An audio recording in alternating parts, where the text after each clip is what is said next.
to another episode of Not D&D, the show where we talk about tabletop RPGs that are not Dungeons and Dragons.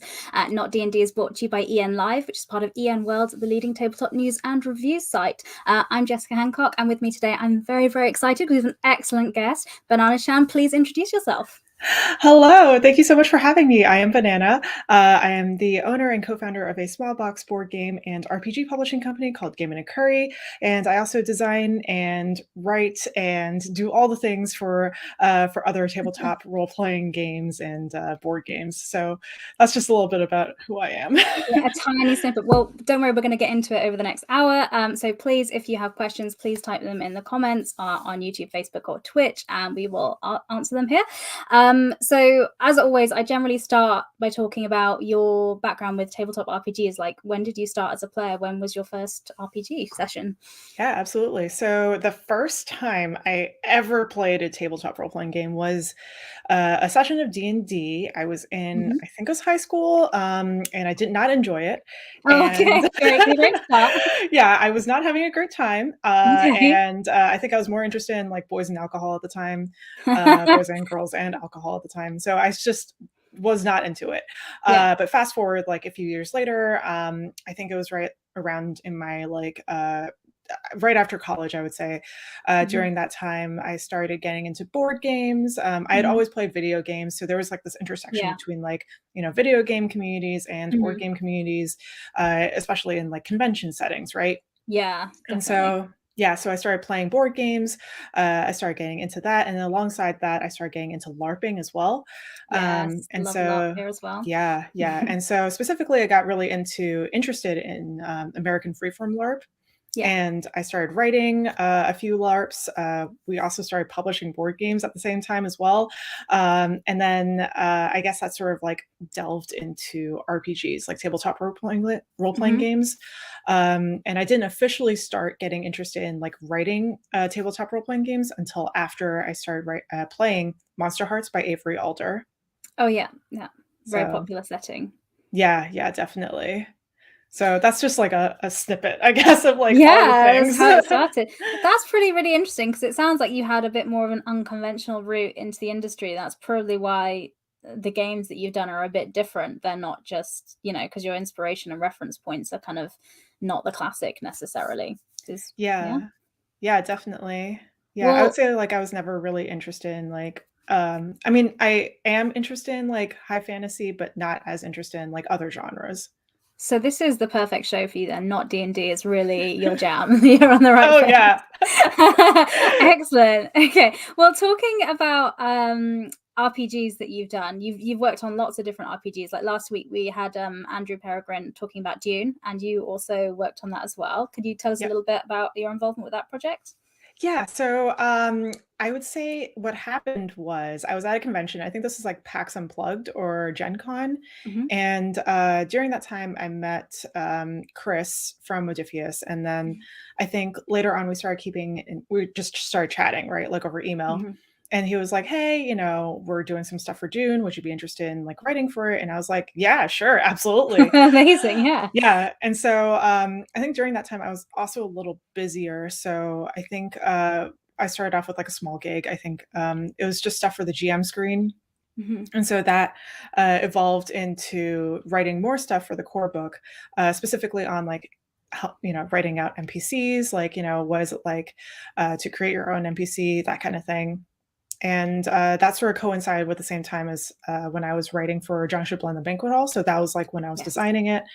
And so I couldn't take on like too much work for it because I also had a Kickstarter to manage. Yeah, and that Kickstarter did really well, didn't it, as well? That was, Thank you. I mean, yeah, do you want to, for those that don't know about that project, could you want to share some information and a brief summary? Yeah, absolutely. So Junction Blend the Banquet Hall was co-designed by myself and Sen Fong Lim. And basically the game is about you are a family of Chinese American or Chinese Canadian family just like running a restaurant, right? So you're running a restaurant in the 1920s, and things are very hard and, you know, pretty difficult because of oppression of the time, and also, you know, all the other things that come with like living in the 1920s and running a small business. And so in the daytime, you're faced with like all these real life problems, but then at Yeah. night, hopping vampires, Jiangshi, they come out and attack everyone. So you have to make sure your restaurant is in check, the Jiangshi don't like destroy your family, and your customer base is still alive. Amazing. I love the concept of that. I think it's something really, really different. I remember we talked, I think it was on Morris's podcast, we talked about it when it came out at the time. We covered it on there.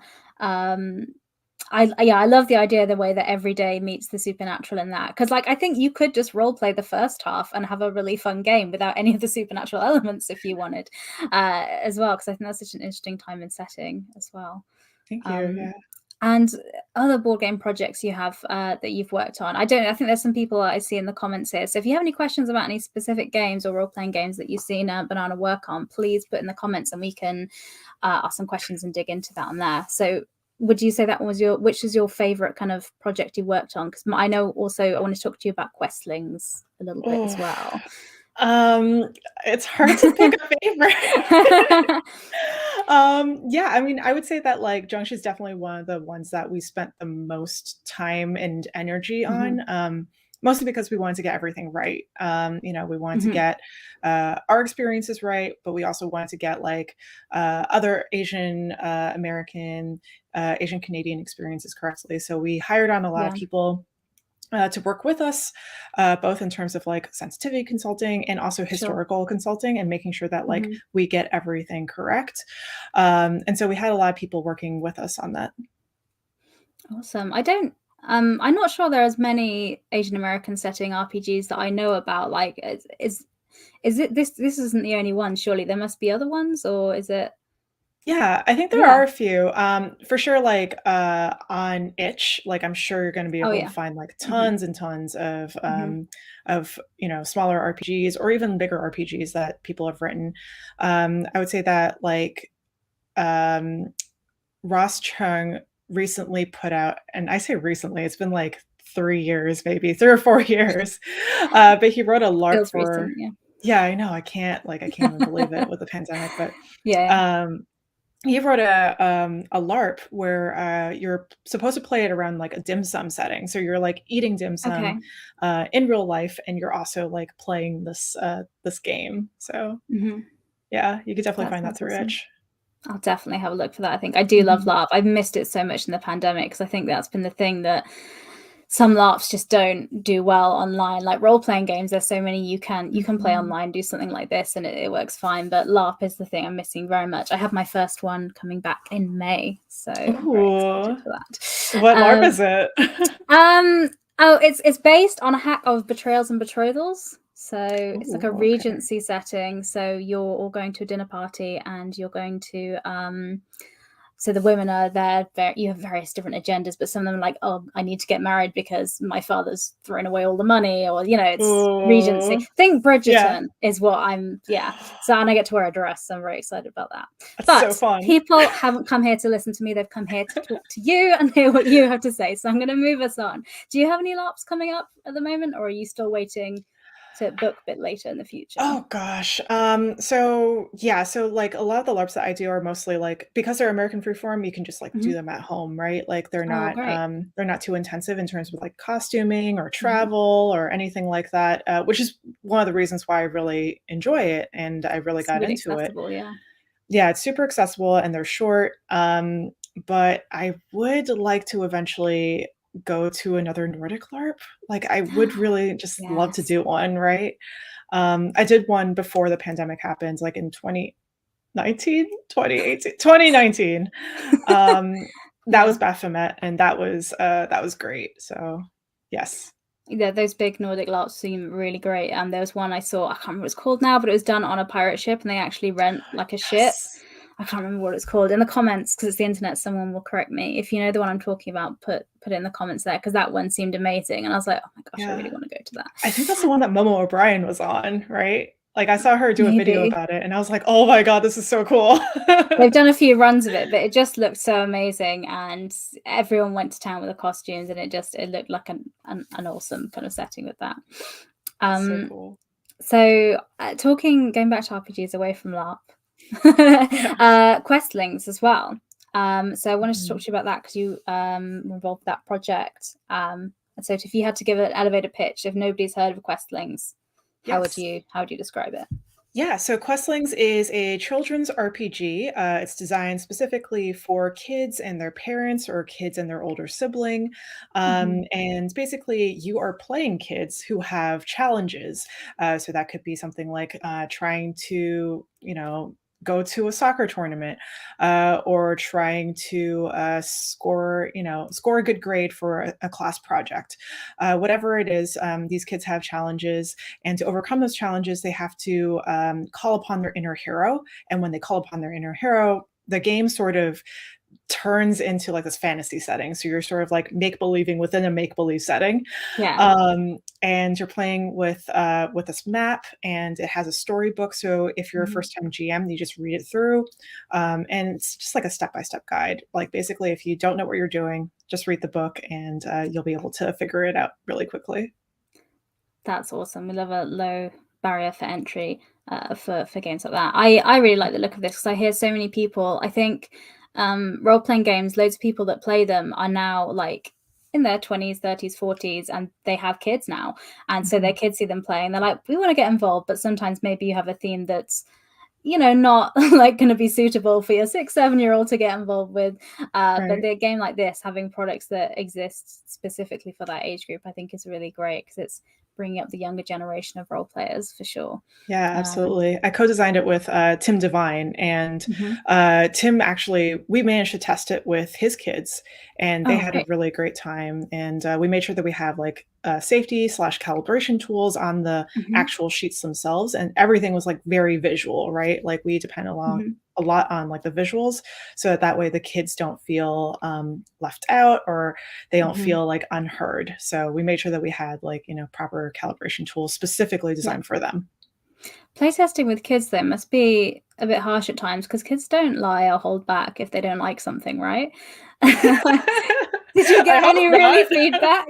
Did you get any feedback that was like, I just don't like this?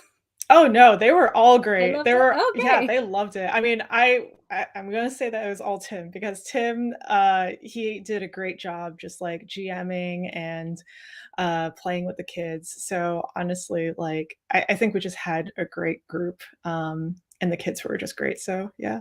Oh, that's awesome. I think you know it's a good game then, because kids don't pull punches, they don't lie. Like the other week I went downstairs and my niece saw me, she's like, "Oh, Auntie Jessie, you look terrible." And I was like, kids don't lie to you.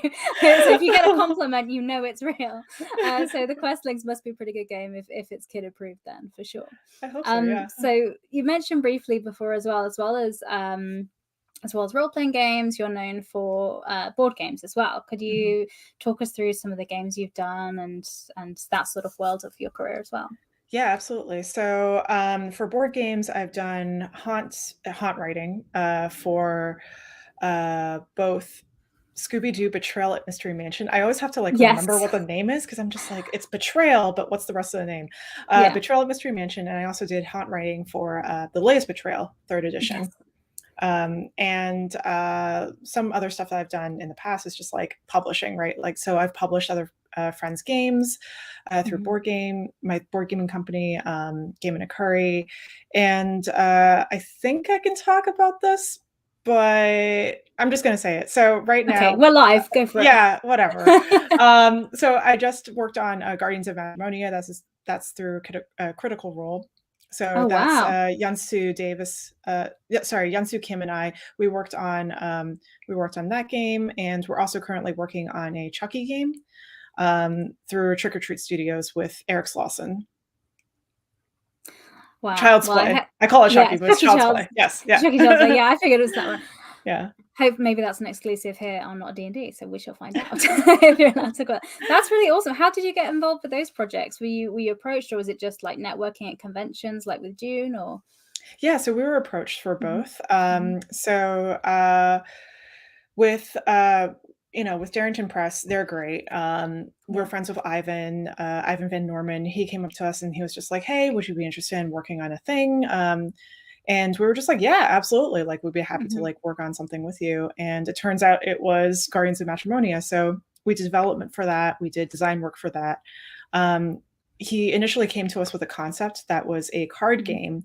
And from there, we just sort of developed it into something that's more of a board game. It's a little bit more finicky than like just the card game that had like take that elements, but I think that this is a more strategic version of like what we were presented with initially. Okay. And then with Child's Play, I started getting into contact with Chris. Chris is the CEO of Trick or Treat Studios, and I met him through Andy, who is the project manager. So he's our project manager, and we started chatting, and we just pitched him some ideas, and he was like, "Yeah, go for it. Let's do this thing." And so that's basically how Child's Play happened. Yeah. No, that's cool. I mean, sometimes you get a really cool story of how things work, and sometimes it's like, yeah, they just said they wanted to work with us, and we did something, they liked it, so we made it. Yeah. But that's really exciting to have that. Can you tell us a little bit more about the games, or is it still? It's still a little. Releasing? Yeah, we're still a little hush hush about it, but once things clear up, then we can talk about it a bit more. No worries, that's fine. I won't push on that then if it's if that's coming out on there. So yeah, as I mentioned before, if you just joined, a couple of people jumped in. So I'm here with Bananchan. We're talking about Deimos Academy in a bit, but at the moment we're just talking about their background in RPGs and in board games. So if you have any questions, put them in the comments and we can ask them away here. So please do not be shy, ask your questions for us. So a lot of people look at your career and they'll be like, wow, that is the dream job. They're just there making games, doing tabletop RPGs. How did you get to be in the industry? Like, what was your path into doing that? It's a very long process. I'm not gonna lie. It's not like, an overnight thing. So I went to art school. I went to NYU to study specifically video art and cinema studies. And then from there, I just had no idea what I was doing with my life. I had a couple of jobs. I mean, I still have a day job, but basically now I'm doing a lot more design work. And so with the hopes that eventually I'll do it full time. So I think that it looks like it's very glamorous on, Twitter or whatever. But it's just because I only announce like my wins, right? Like I don't want to announce like all the boring parts, like, oh, today I'm typing up 4,000 words for this thing. Yeah. How exciting is that? Like, not very exciting. Yeah, no, I hear you as well. I think working in publishing sometimes as well, it's like today I went through several thousand lines of Excel spreadsheet data, looking at different addresses and checking they were lined up properly. Yeah, and reformatting for the distribution center. Yeah, exactly. So yeah, it's just like, that kind of boring stuff I just like don't talk about as much. But in terms of like getting to design and stuff, I would say that like initially it started off as just like writing for scenarios, meeting a lot of people at conventions, playing a bunch of games, and then eventually just like deciding that I wanted to do my own thing. So I would say that Junction is actually officially like my first big game. Everything else has just been like, LARPs that I've written, small LARPs that I wanted to keep to myself, or like, show at a convention, but not, really publish. Yeah. And like everything else is just like scenario writing or like, small world building stuff for like other companies or other projects. But it wasn't until like I started writing Junction with Senful Lim, that was when I was just like, okay, let's make a game. Let's like do a full thing. Yeah. And from there, it's just been like designing stuff, right? It's just sort of been snowballing into like bigger projects. Yeah. I think that's what happens. Everyone I've spoken to, they're like, you get kind of one thing and then people kind of notice and be like, oh, they're a person that does this and I'll hire them to do this. And it just kind of snowballs. But it's just getting that initial kind of foot in the door type thing is kind of the hard bit. Do you have any advice for people that are in that place where they're like, I want to kind of do this, but I'm not able to just get my foot in the door and get started, do those bits and pieces? Yeah, I think that we put a lot of emphasis on networking, and don't get me wrong, like I think that networking is great. But if you don't have anything to show for it, then it's just like, if you don't have any like work to show to the people that you're networking with, it's less likely that they'll be like, oh, I'm going to probably hire you for this thing. So I would say that like, definitely just create a bunch of stuff, like, especially with Junction, like we just decided that we wanted to do a thing, right? Like San and I, we just like wanted to make a thing. We weren't going to pitch it to a publisher until like later on, until we were like ready to pitch it to something. We didn't really have like a long-term goal or a long-term plan in terms of like publishing. We just wanted to make something. And so like, while it's good to have that long-term goal in mind, I would say that it's also good to have like lots of stuff, you know, in your portfolio. And so that way, like if you have a lot of stuff in your portfolio, you can always just like show it to people and be like, hey, this is like a sample of my work. This is like Yeah. all the stuff that I've done. Also, like, you know, I'm going to be posting about this on Twitter and I'm going to be promoting my work. So like I think that some of it, I would say like 50%, 60% of it has, you know, to do with just like making stuff on your own terms and not Yeah. worrying so much about like finding a gig until you're ready, right? Like you could always put yourself on social media, always say like, you know, hey, you know, I want to find a gig in writing. But you know, occasionally those things don't always come through. I think a lot of it has to depend on like, you know, you putting stuff onto itch and it Yeah. could be like a small thing, right? It could just be like a 2-page RPG or like a 3-page RPG. It doesn't have to be Yeah. anything massive. Just as long as like, you know, people have this impression of you like that you make games, like, Yeah. you know, changing your profile on social media to like, hey, I make games, or I'm a game Yeah. designer or something like that. So that people like start reaching out to you. That's I feel like that's sort of like Yeah. a few ways of doing it. No, definitely. I'd 100%, yeah, definitely agree as well. And like you say, having something, even if it's just something you've written yourself, and there's so many ways that have made it easier. Sorry, I'm not gonna say easy because we're about to talk about Kickstarter and it's not easy.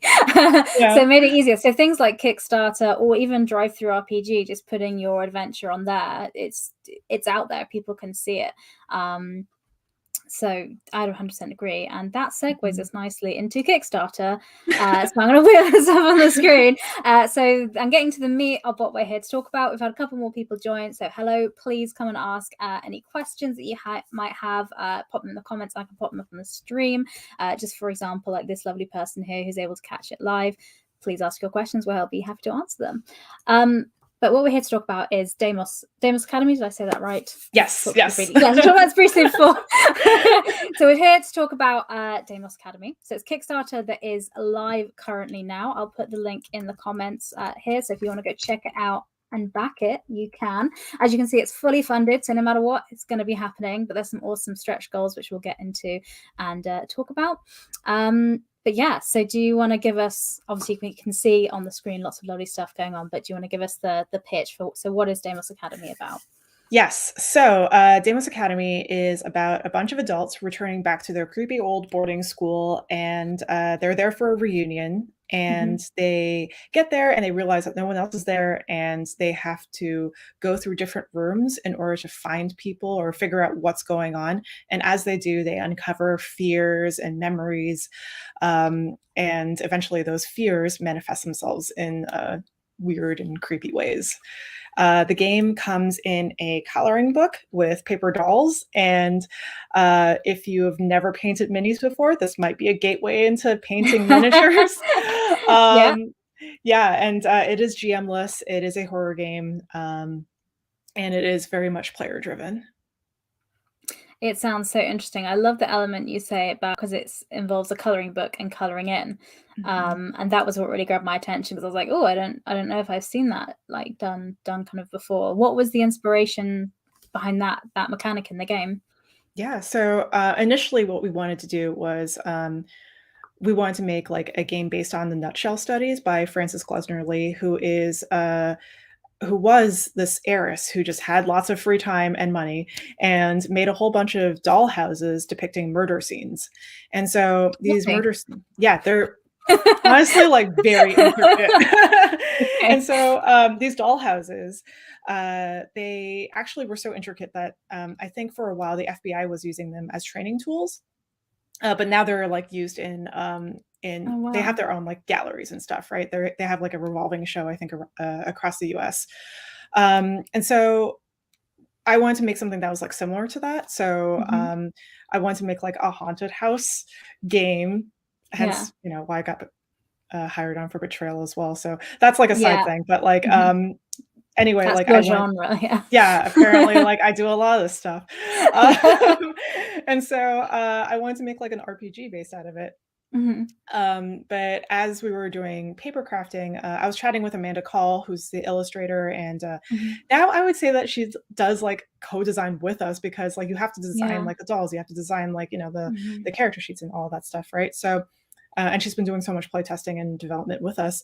Awesome. So along the way, we were talking about like, you know, how are we going to integrate this into a game? Like, how are we going to do this? At first, we tried to make people make actual doll houses out of paper. That didn't work out so well, because paper crafting takes a lot of time and energy.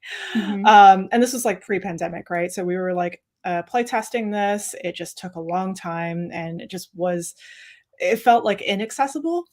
Mhm. And so we pivoted a little bit, and we were just like, okay, why don't we do a coloring book? Why don't we have paper dolls? Why don't we Yeah. have like, you know, we were always going to have paper dolls, but like we were going to make them like easier to manage and easier for people to cut out and copy, Mhm. and like, you know, color in. And so we changed we switched from like the theme of having like a haunted house to something that Mhm. was like um, a little bit more personal for me. So I went to Mhm. boarding school, and I did Okay. not have a good time. Oh, really? That Yeah. tracks with yeah, okay. Yeah. And so like we ended up like going with that theme, and Mhm. playing around with the idea of like memories and like fears, and what does it mean to like forget a lot of things that had happened in your childhood? What does it mean to like remember those things as an adult? During this time, we also tagged in Austin Taylor. And so Mhm. Austin and I, because Austin has a training slash background in therapy, they were great in terms of like when we were interviewing folks, we were Oh. talking to other people and trying to get their perspective into the actual game, because we Mhm. interviewed a lot of people from who also had boarding school backgrounds. So it wasn't just like my voice. Mhm. We Yeah. wanted to talk to other people about it. And so we went back and forth on design. Mhm. And after a lot of development and playtesting, like it's where it's at now. So very excited for it. That's so interesting. Yeah, I was going to ask about the theme and the background, but you kind of wrap that into it, which is great as well. The theme appealed to me a bit as well, because I also went to boarding school. So Oh, if you cool. can't tell by the accent, everyone in the UK is like, yeah, we know, Jess, we can tell. But yeah, so it's super interesting. So I'm interested from that perspective, seeing it as well. Like for me, I did have a good time, so it was okay. But I appreciate why how it'd be interesting to see the other side of it, and how that could not be so great, and the aspect of memories as well. Because I've never actually gone back to my school to visit. I've not. They've done school reunions, but I just haven't gone for whatever Yeah. reason. But I imagine that would be a weird thing to do, especially if you have like, and the setting, as I'll just put on the screen, it is like an old building which has that haunted house theme, and as we all know, the audience says haunted house games rock as they're They commenting. do.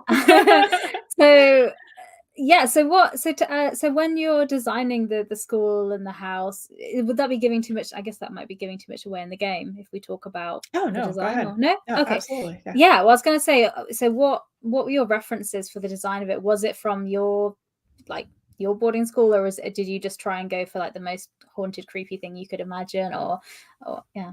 Yeah. So there are several rooms in the now I've gotta watch what I say, because like I might spoil something as well.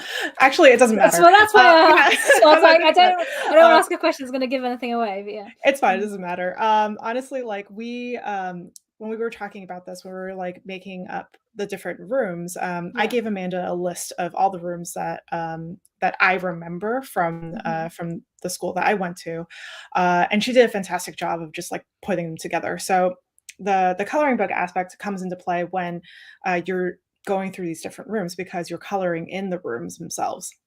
Mhm. You're also coloring in your paper dolls, but the mechanics happen when you roll your dice, right? So when you roll your Mhm. dice, your 1d6, if you roll well, then you get to color in the item that you collect from that room.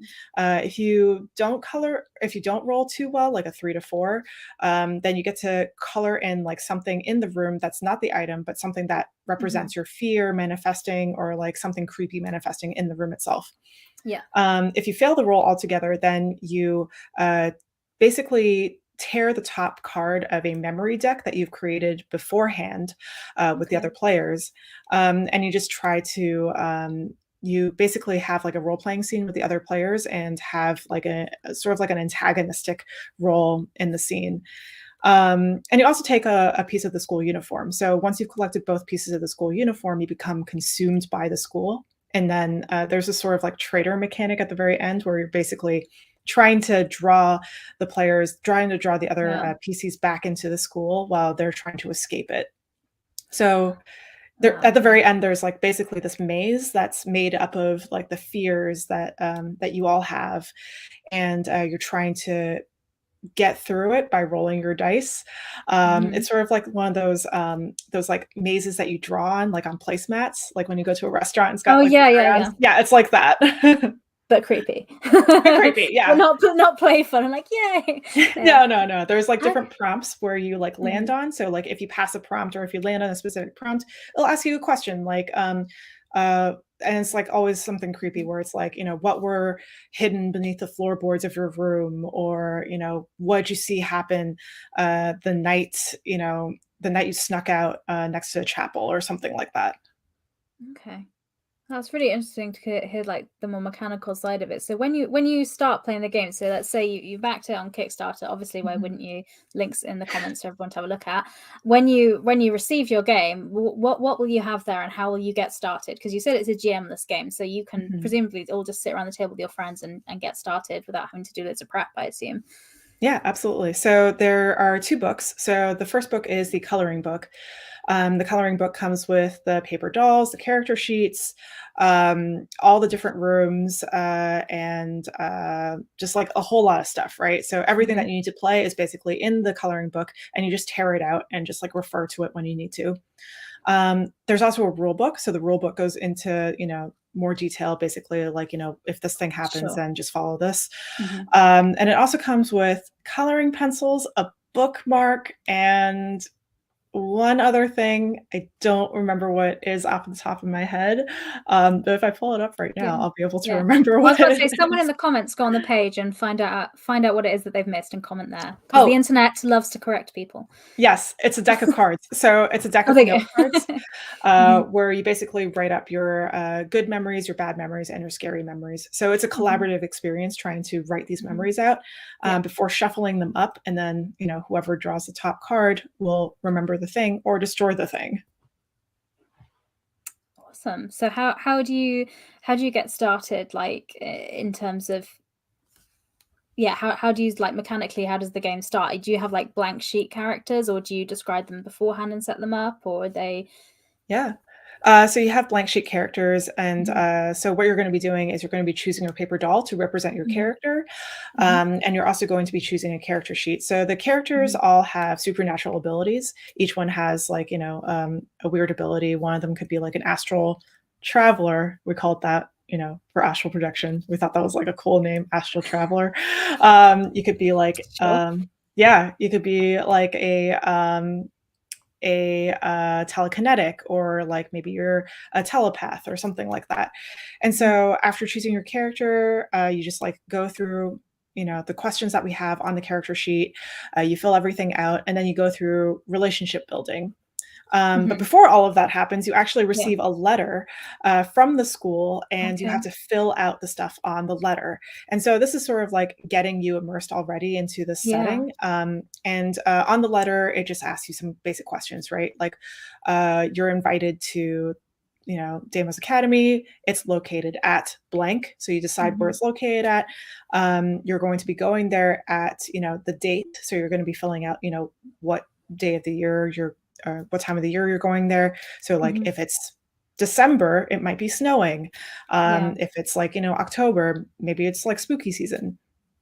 And you're going to also be like writing out like what is the reasoning for you to go back, right? Like why are you going to this reunion? And so we have like a few different ad libs on the actual sheet itself so that you could fill it out. And then they don't go into character creation, relationship creation. And then after that, you just sort of set the scene where you're just like at the gates of the school, and you choose a room to go to, and the game starts from there. Amazing. That all makes perfect sense. It sounds like something that's really not, you don't have to spend a lot of time prepping or getting ready for. So almost in a way could be quite friendly if people haven't played role-playing games before. Would you say that's the case? Yeah, definitely. Like I think that we took a lot of inspiration from Avery Alder's work. Like I think she's phenomenal. She did A Quiet Year, and that was just like Yes. low prep, very cool, just like it just runs you through the game, right? So we took inspiration from her game. And I think that like just having everything laid out in front of you is just like so much simpler than just, flipping through a rule book and trying to figure out what's going on. Definitely. And it's less intimidating then for people as well, because I think if you can just like kind of turn up at your friend's house for a games night and do this, instead of having to, you're going to have to read this rule book and get the handbook and do your character, definitely, I think it makes it more accessible. And I think it's a theme that is, like you say, it's not like a fantasy theme, whereas if that's not your vibe, this can kind of draw you into it. I think we all know what boarding schools are, even if we've not been to them, you have an idea of it, maybe if you've read Harry Potter or something, I don't know. But I'm moving on to the naming of the games. We've had a kind of question, a statement from somebody more saying about they really like the naming of the game. They were going to ask about why it was called that, but Deimos, they've said, is the god of dread or terror in Greek mythology. So that's obviously why you named it that. So they said great naming. Did you consider any other names for it? Did you go through any different iterations for what the academy was going to be called? We have a whole list. And yeah, it was just like it took us quite a while to try and figure out a name. It was initially called Phobos Academy, but then we looked it up and there's a Doctor Who thing where they have a Phobos Academy, so we were just like, we can't use that. Yeah, that's fair enough. Yeah, so we went with Deimos, which isn't terrible. I mean, it's still cool, right? I mean, you got compliments here. Great naming stuff, guys. So yes, all aboard for it on there. Thanks. So are there any Greek mythology links in the game, or is that just because it's just such a classic boarding school kind of thing to choose with the name? It was mostly for the classic, that classic vibe. We are thinking about doing a Deimos LLC. So I don't know if you've seen the TV series Severance. I haven't, but I have heard of it, so I'm aware of. Yeah, it's so good. And it also deals with similar themes, where it's just like, you have your in the show itself, you have like your innie and your outie. So your outie is like the character that just like does things, right? Like that just like goes out into the world, into the real world, and like, made sure that you got this job at this creepy company. And your innie is the character that is that's still you, but you are trapped in the company and you just like work there. And when you leave your job, you just like don't remember anything from, you're just literally leaving it behind you. And so we were thinking about doing something similar with Deimos, using the same mechanics that we have for Deimos Academy, and retheming it to like an office setting. Yeah, because we've been seeing like a lot of horror around like back rooms, and like, other creepypasta type of stuff, where it's just like, oh yeah, offices are terrifying, and they're definitely like liminal spaces. Yeah, definitely. You kind of answered a question someone was just asking here. They're going to say, do you have longer term plans to support Deimos Academy beyond the Kickstarter? And it sounds like yes. Yes, there is. We're hoping. Yeah, if this does well, then yes, we'll definitely have like a Deimos LLC or a Deimos Co. or something like that. Yeah, and would that be another Kickstarter as well? Would that be We're probably going to try it with GameFound. Or Indiegogo. So yeah, crowdfunding. Another crowdfunding, sorry. Yeah, most likely crowdfunding. Yeah. Awesome. So yes, I hope that answers your question there. There will be more. So yeah, I think that's a really cool idea about the office thing. Okay, because I think offices are inherently creepy, especially corporations now as well. Everyone loves stories about Disney doing something weird and stuff. Of course, I'd never say anything bad about the Disney Corporation on the internet. But you know what I mean? Like people love the stories that something is weird happening, and being in late stage capitalism, it's a whole thing. But yeah. So beyond, so the Kickstarter is live for this now. So people, if you're in the US, you can get the physical copies. If you're around the world, like I, you can get the PDF, so you can get the print and play version. Will you be going to any conventions or anything in the next year or so? So if people wanted to grab a copies then? We are going to be at PAX Unplugged. We're probably gonna have a booth there. Given Amazing. the situation with the world, I'm hesitant to say that we're gonna have copies there, but we're definitely gonna have the Sure. PDF up on Drive-Thru RPG. Like, we're very Mhm, close to just, like, having this, done and edited and, mhm. sent to layout. Like, honestly, we're so close. It's unbelievable, at how fast we're finally getting this game out there because it took us a long time for development, but I think we're How finally at a yeah. stage where we're How just long like, was it in development? Because you mentioned earlier, like, pre-pandemic, you were playtesting. So yes. that was a while ago, before the Ye plague. So yeah. how long's it been going on? So 2019, I That was think? the year before the So plague. yes, It's yes. It was, like, yeah. around, I think it was around the beginning of 2019. Mhm, That was when, like, we started playing around with, like, the actual paper crafting of, like, the doll mhm. houses, which ultimately did not work. But That's why you try things. exactly, exactly. Fail fast. Okay. So it's like good 3 years almost then in like preparing this. So getting the Kickstarter out must have been a whole moment. What's it been like running a Kickstarter? Because I know a lot of people that have ideas for games, like we mentioned earlier, if you Mhm. can't like sell it to somebody, doing it yourself, self-publishing is kind of the way forward. So how's the Kickstarter process been for this? And also for Jiangxi and things like that as well.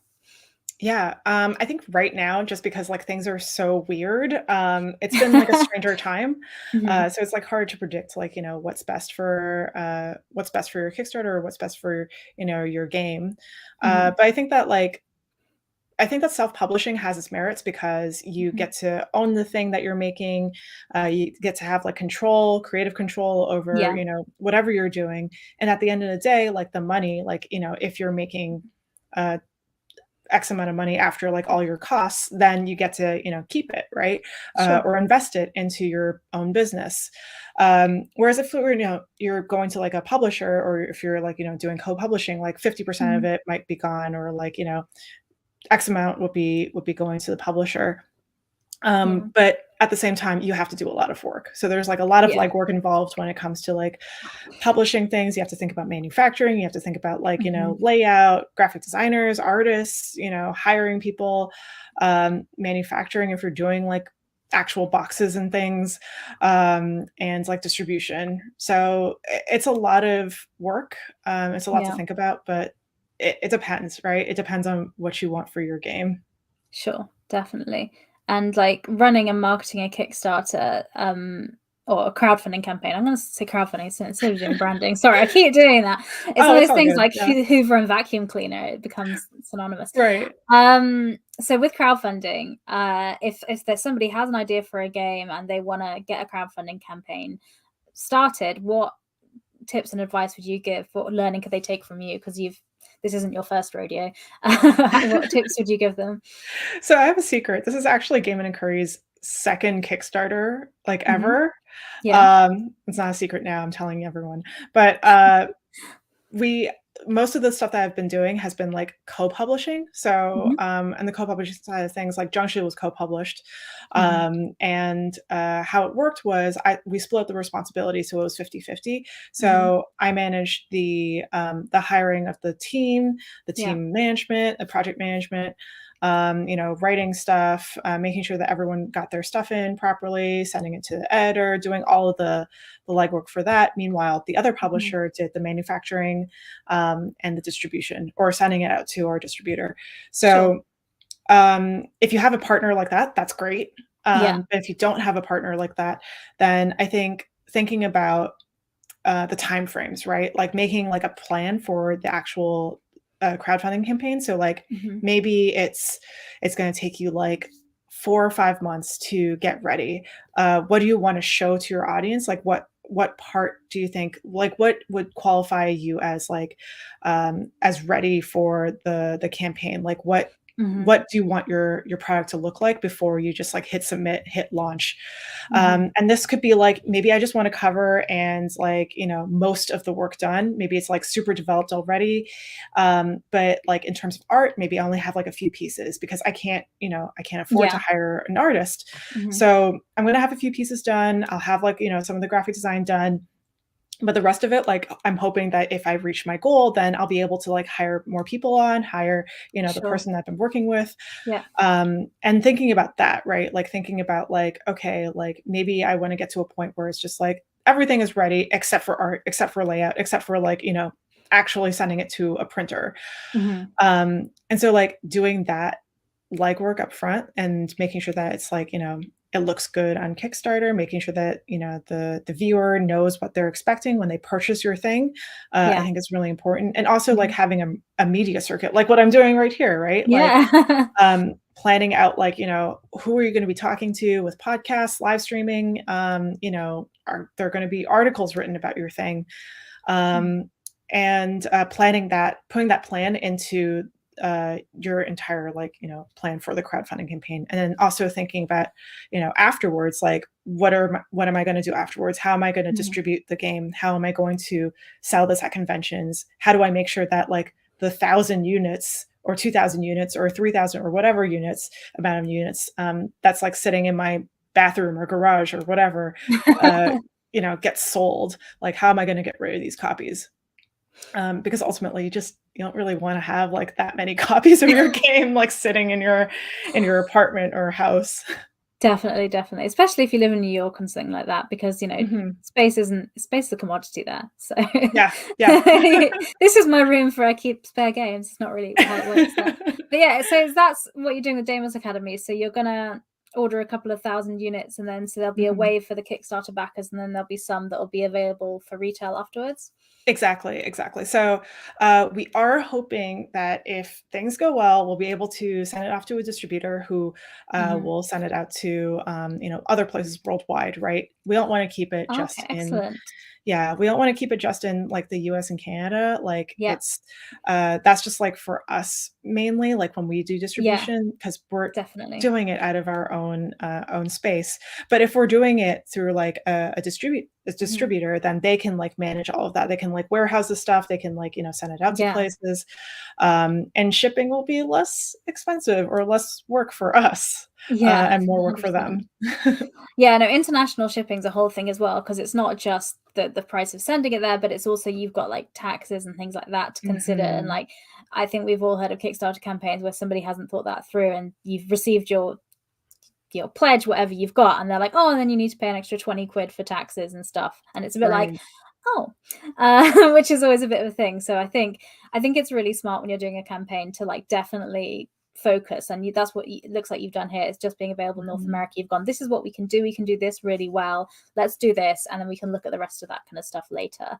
And the great thing about the game Mhm. is like for me, I'm in the UK. You can get the PDF version of it, and you can still play the game. It's not like, you Yeah, know. So I think that's more than fair enough. That makes sense, yeah. because We shipping and also logistics is wild these days. But sorry, you're saying. Yeah. Oh, no, no, no, not at all. Yeah, we also have, like, a digital version of the game, like, it's all in Mhm, Google Slides, so, um, if you wanted to play it digitally with, like, other friends online, then you could mhm. definitely do that. Oh, that's awesome. It's Yeah. Yeah, it's just like click and drag. It works the same way as real life. It just takes a little bit longer because it's digital. Yeah, no, that sounds really good though. So that would be great for playing online. So if I know Mhm. some people, because talking about the plague again, sorry, because some people aren't quite comfortable going out to conventions and meeting their friends in person for various reasons, which is fair enough. So playing online has been really great for some people. So it's really good. I hadn't realized that you could play online like that. That's actually sparked a little light bulb in my brain that I could play with some different people as well as in Oh, yeah. person. Google Slides is great. So we're coming up to near the top of the hour. We've got a little bit of time left. So if you did have any questions, please pop them in the comments and we will absolutely answer them. But I wanted to talk about now games that aren't games necessarily that you've done, that are your kind of favorite games. So maybe RPGs, LARPs, things like that. What are you playing at the moment? Well, probably nothing because you're running a Kickstarter campaign, but like in general. Yeah. A lot of the stuff that I'm doing right now is playtesting. So playtesting Yes. other games, Mhm. and, I think so I actually did just play test a friend's game that was very good, but that was like a party game. I would say Mhm. that, like, my favorite games are, definitely Avery Alder's Quiet Year, Mhm. definitely Monster Hearts because, I mean, that's how I got into all of this. Like, I blame Yeah. her for all of it. Mhm. And also Jason Morningstar's Juggernaut, like that also got me into Mhm. LARPing. Um, I don't know if you saw Amending by Xing Yin Kor. That's like a like, how do I explain it? It's like a sewing game. It's like I haven't heard of that. That sounds amazing. it's amazing. It's like it's a solo sewing game. Like, that's basically what it is. I need to look this up. What was the name of it again, you said? It's called Amending, and it's by Xing Yin Kor. And I I'm gonna can look that up because that sounds like that's why I love having this podcast, to be honest, 'cause I just get to talk to cool people about their games, and they're like, "Have you heard of this cool game?" And I'm like, "No, tell me about that." So yeah, it's really amazing. cool. So yeah, definitely check that out. I will do as well. So you talk about Monster Hearts, but that so if people haven't heard of Monster Hearts, because a lot of this podcast is for people that have played D&D and are kind of looking to explore out and find other systems, could you talk about what Monster Hearts is and why it's one of your top recommendations? Yeah, sure. So let me start with the theme. So the theme is that you Mhm. are high school students in high school Yeah, no, are fair, makes sense. who are monsters, and you're trying to hide your monsterness from other people. So think of it sort of like a cross between like Riverdale and Buffy. So it's got that like sort of Yeah. tone to it where Mhm.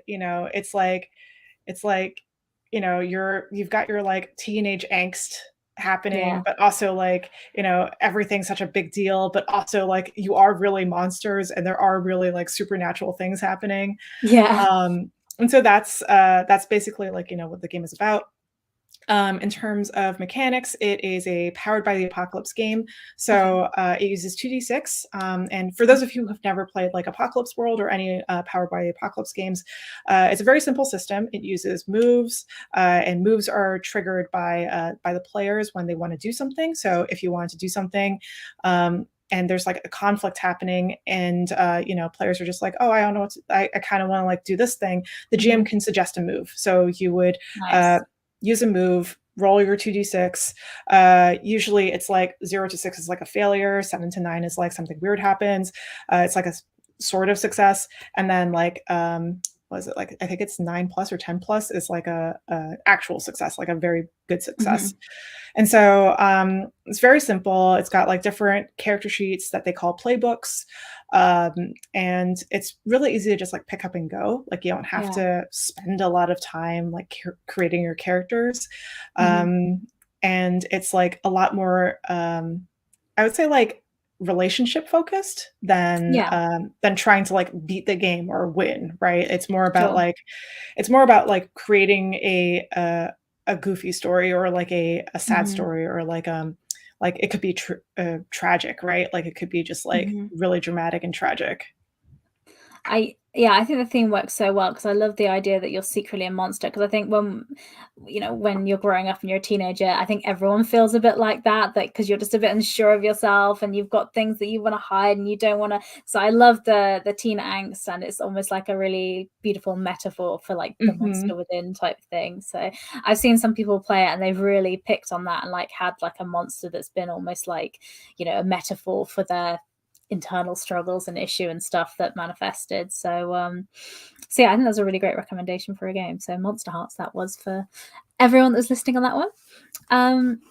Yeah, so any other game recommendations, or should we? I think we had a quite in-depth one on Monster Hearts there, Ooh. in fairness. Yeah, I mean, I also mentioned like Jason Morningstar's LARPs. I know Yeah. everyone knows Jason Morningstar for Fiasco, but I love his LARPs. Like, his LARPs are so good, Yeah. and they're so short, right? So it's just Mhm. like 1 to 2 hours. Juggernaut specifically, that's just like played with a deck of cards, and Mhm. or a deck of cards that is in the game, not like a random deck of cards, not like poker cards or whatever, but like it has like a bunch of different prompts on these cards, and you just pick it up and go. It's like very simple to do. Mhm. Awesome. So, and Mhm. are there any of his LARPs? Are there LARPs available to play online? Do you know? I think a I'm lot of not theirs are in person. sure. Yeah, most of them in Yeah. person, but Mm. if you are interested in games online, I would definitely Mhm. check out live action online games. Uh, Okay. the acronym is LAUG, which was coined by Garrett Writing House. And so Laugs are basically games that utilize online platforms or the phone and make them like be a part of the gameplay, right? So Alice is Missing is one of them. Alice is Missing by Spencer Stark. That's a game where you text and you're embodying the character as you're texting. Another is View Scream. So View Scream, you are using the video chat to pretend that you're on a ship that's like on a spaceship that's going through some scary stuff. And so there's like a whole bunch of these that are great. And is that spaceship one? It's in Discord channels, so you can only communicate in specific ways through Discord channels. I think I've heard about that one. Yes. It's by Raphael Chandler, I believe. So I think it's up on itch or drive-through. I want to say drive-through. Let's just say drive-through for now. Just on one of those two. If you Google it, it'll appear. It'll appear. Okay, that's awesome. I think those are some absolutely great recommendations there.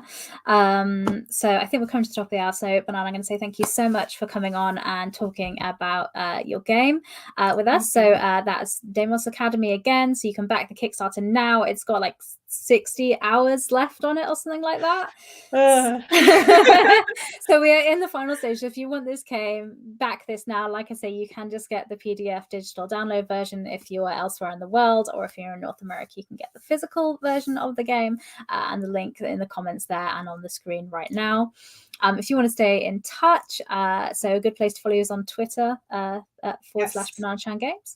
Excellent. So that's up on the screen there. So if you want to keep in touch hear about more projects and see what happens at Deimos Academies, maybe that Office LLC setting, that'll be up on there. I just want to say as well, so next week we have another excellent guest coming on. So next Monday we have Star Trek Adventures with Jim Johnson. So if we were talking about that space LARP, if that seemed like your kind of thing, then maybe Star Trek Adventures is your thing as well. So you can get a summary and a schedule of all the shows we have at enliverpg.com. It's at the top of the screen. So enliverpg.com has the full schedule, so you can see what's coming up there and talk about it there. But for now, what I will do is I'll say thank you very much, Banana, for coming on again. And thank you very much for everyone that came to watch. And we hope to see you again next week. Thanks very much. Bye. Thanks, everyone. Bye.